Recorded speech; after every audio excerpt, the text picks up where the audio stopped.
त्यागाची वेळ आल्यानंतर इतका पराकोटीचा त्याग करावा लागतो, कारण ईश्वर कसोटी पाहिल्याशिवाय तो आपल्याला काहीही देत नाही. इथं तर आपल्याला ईश्वर व्हायचं आहे, मग किती मोठी कसोटी द्यावी लागेल बरे. मात्र इथे एक महत्त्वाची गोष्ट अशी असते की सद्गुरू आपल्या पाठीमागे भक्कमपणे उभे असतात व जेव्हा अशा कसोटींची वेळ येते तेव्हा ते त्यांची कृपा, त्यांचं आत्मिक बळ आपल्या शिष्याला पुरवतात व त्या कसोटीतून साधकाला पैलपार घेऊन जातात. पैलपार घेऊन जाऊनच नाही तर त्याला सायुज्य मुक्तीचा सोहळा दाखवतात.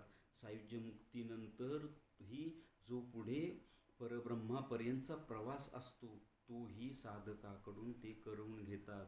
एवढी मोठी आपल्या पाठीमागे सद्गुरूंची शक्ती उभी असते. म्हणून साधकाने आपल्या सद्गुरूवर प्रबळ निष्ठा ठेवावी व एकच ध्येय ठेवावं, मला फक्त ईश्वर हवा आहे. श्रीरामार्पणमस्तु. हरिओम तत्सत. ब्रह्मार्पणमस्तु.